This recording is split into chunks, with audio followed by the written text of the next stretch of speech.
Hey, it's John, True Vintage Guitar. Super stoked this week to show you a very rare pre-war Gibson electric guitar called the ES-300. This one was even saved from destruction during a house demolition, so we almost lost it forever. But it's got one of the rarest Gibson pickups that you've probably never seen before and certainly never heard in a studio environment.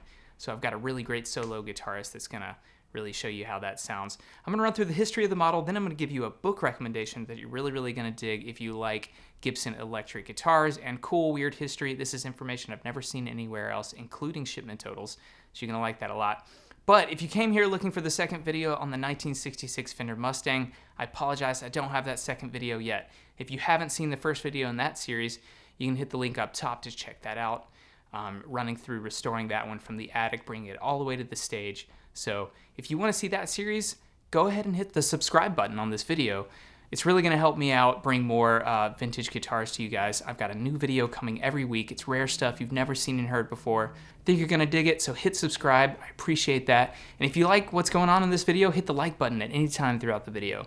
It's really going to help other people find this channel and help me make more vintage guitar content. So here is the 1941 Gibson ES-300. Gibson's first production electric guitar didn't come out in the catalogs until 1936, even though Lloyd Loar, the acoustical engineer that was responsible for all those incredible bluegrass mandolins all the way back in the early 1920s, he was trying to develop an electric guitar for Gibson all the way back in 1924. Never really came to fruition since he left Gibson in 1924 and kind of went and did his own thing. The ES-300 model was the top of the line. It derived from the ES-250 model, and it was a 17-inch wide archtop electric guitar, solid Adirondack spruce top, flame maple back and sides, long 25.5-inch scale length, the cool split parallelogram fretboard inlays, and of course the elephant in the room, the nearly 7-inch long diagonal pickup, which is what the catalog literature called it, the long diagonal pickup. So this is way before the P90 guitar at Gibson, and certainly a long time before the patent applied for humbucking pickup at Gibson. It was called the long diagonal pickup. The point of it was to make the bass strings sound bassier and the treble strings sound treblier. It was really more just trying to get it to sound more like an archtop acoustic guitar. That's what the players wanted back in the day, because the electric guitar as an established sound wasn't there yet. They were still trying to make it sound like an acoustic guitar. So the first long diagonal pickups actually appear in the last part of the run of the ES-250 model, but it was a little bit different because it had a long bar magnet instead of these adjustable pole pieces. But here comes my book recommendation, and it's the Gibson Electric's The Classic Years from André de Chassois. Fantastic book. That's where all this information is coming from. It's got really cool tidbits on how the models changed and when they came out. Best part about it, in my opinion, is the shipment ledger logs, where it says about how many were shipped each year of each model. So pick one of these books up. There's a link down in the description to an Amazon affiliate link. The one in the link is a little bit newer version. This one is kind of a vintage out of production version that I like a lot, but the new one's great too. So you can check out one for yourself through that Amazon affiliate link. I'll get, I don't know, like 20 cents or something if you pick one up. But I do highly recommend this book. It's one of my favorites. I read it cover to cover, so go get one for yourself. Andre's book also talks about how this long diagonal pickup was phased out in favor of a shorter, easier to manufacture pickup, and supposedly a more accurate sounding pickup in the last part of the run of the ES-300 before it was phased out in 1942. So Andre's book also talks about how the ES-300 was essentially an electrified and natural finish version of the Gibson L7. He says the ES-300 was available for $160 at its debut. And my favorite part of Andre's book are the shipment totals for each year and each model. So it says that in 1940, Gibson shipped about 47 ES-300 models. And then in 1941, it shipped about 147 ES-300 models.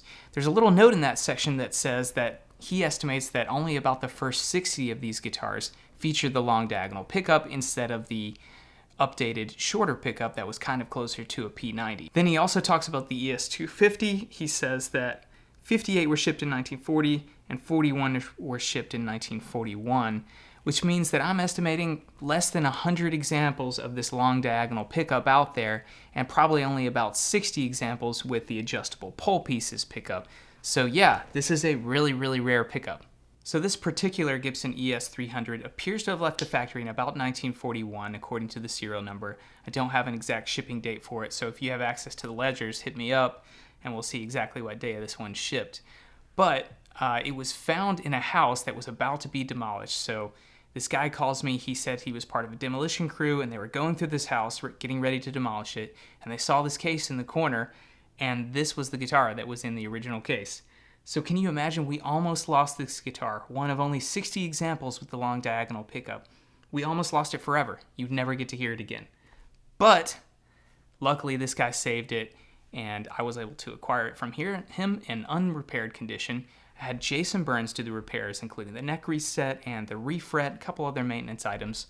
Unfortunately, the pickup was dead when I got it, so I sent it off to Lindy Fralin. He did an excellent job rewinding it to factory specifications, and now it's in excellent playing condition, and I can't wait to hear how it sounds. Okay, so since I'm not a solo jazz guitarist, I figured I was not going to be able to do this one justice. So I asked a friend of mine, his name is Mike Moss, excellent solo jazz guitarist. He came in, he played a couple of original compositions on this 1941 Gibson ES-300. So first, go ahead and get some headphones, because you're really not going to be able to hear this guitar very well through your computer speakers.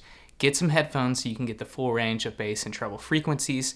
For the first song, I'm going to let it run all the way through, and it is going to be a blend of both the acoustic microphone and the microphone recording the amplifier. So it's just going to be the perfect combination of the two. Makes the guitar sound just so nice. So here it is.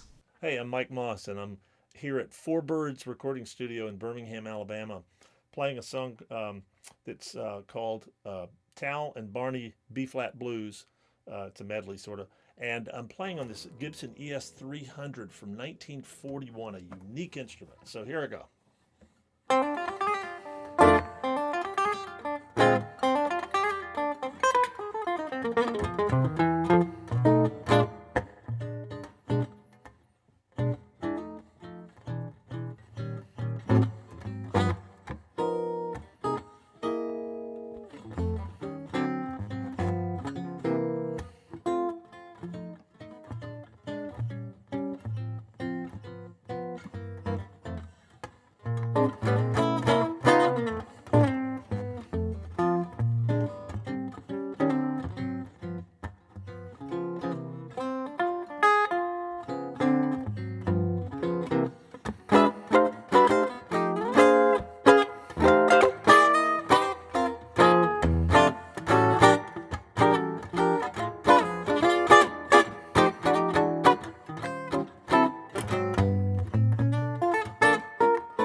Thank you so much, Mike. That was an excellent song. You really made this guitar sound so beautiful. Here comes his second song, and I'll be swapping back and forth between the microphones.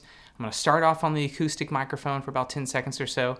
Then I'm going to swap to the amplifier so you can really hear what this guitar can do. You can really hear this super rare Gibson long diagonal pickup through an amplifier. It's got just this incredible vintagey lo-fi tone that's unmistakable. and I think you're really going to like it. So make sure you've got headphones. Here it is.